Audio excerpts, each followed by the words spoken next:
film itu betul luar biasa.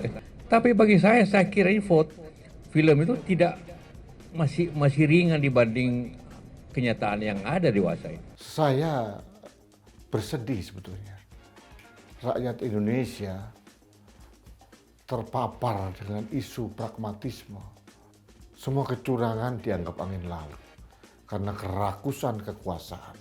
Pak Jokowi dan elemen-elemen penguasa seolah-olah sedang memakai earbud, tutup telinga. Mereka tidak akan nyenyak untuk memimpin Indonesia karena kita akan terus mengkritisi mereka.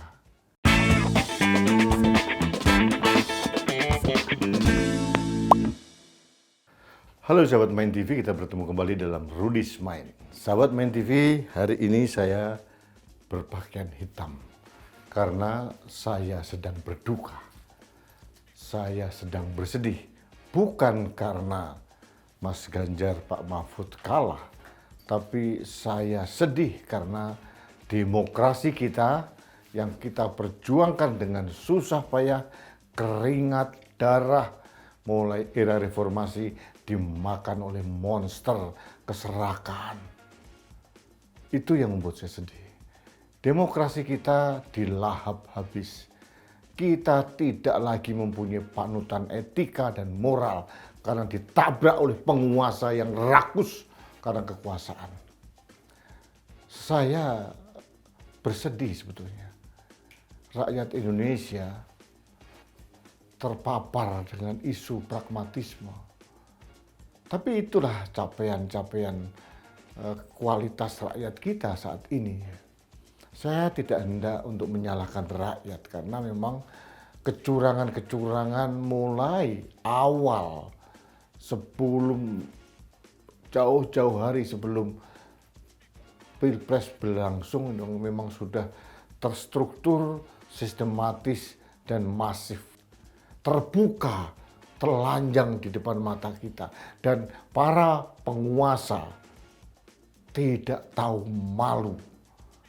Mereka dengan arogan mempertontonkan kerakusan, tapi mereka tidak bisa diingatkan. Civil society sudah bergerak, akademisi sudah bergerak, guru besar, purnawirawan TNI Polri sudah memberikan warning, peringatan, tapi tidak juga digubris.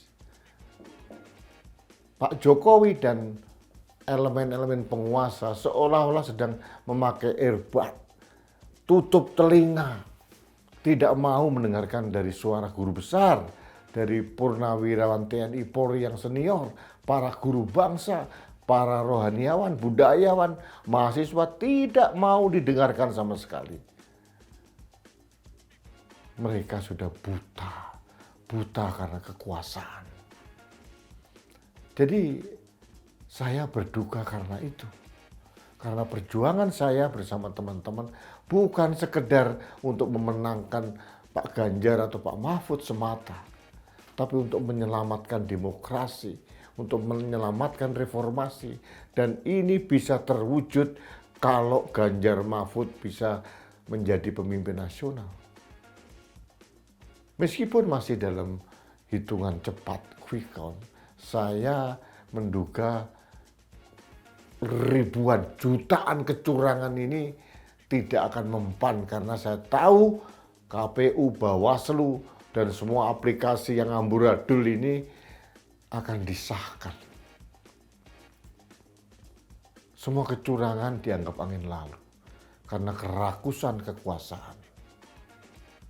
Satu hal yang menjadi catatan kita, dan itu harus kita ingat, bahwa Pak Jokowi telah meninggalkan monumen kebobrokan demokrasi.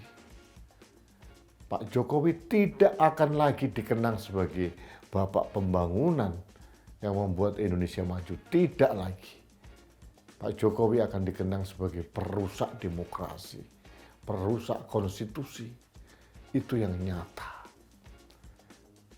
Ini bukan merupakan kecaman, tapi bagi saya ini adalah ekspresi kesedihan saya.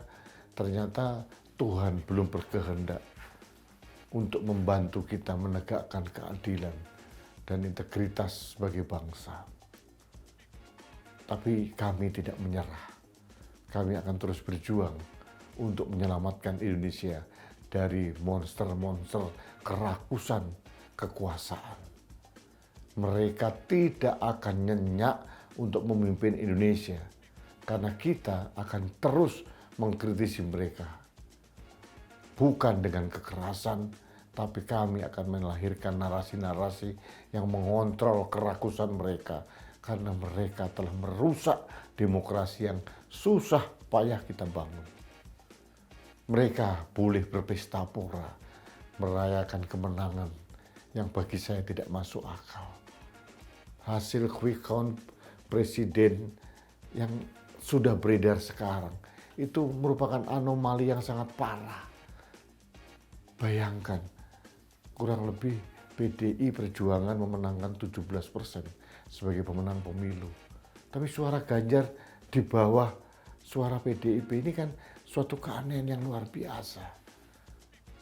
Kecurangan TSM ini bisa benar-benar luar biasa kita rasakan gitu. Tapi kita tidak berdaya. Mereka menggunakan semua akses kekuasaan untuk mencurangi pemilu kita kali ini. Ini bukan tuduhan.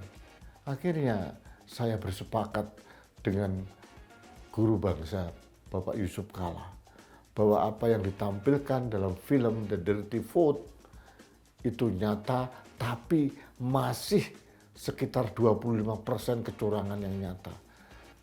Pada kenyataannya lebih parah dari itu kecurangannya. Iya, saya sudah nonton tadi malam.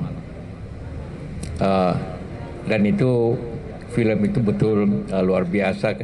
Tapi bagi saya kira film itu tidak masih ringan dibanding kenyataan yang ada di dewasa ini. Saya sepakat dengan Pak Yusuf Kalla. Tapi sekali lagi saya katakan, ini bukan saatnya kita untuk jatuh, bersedih.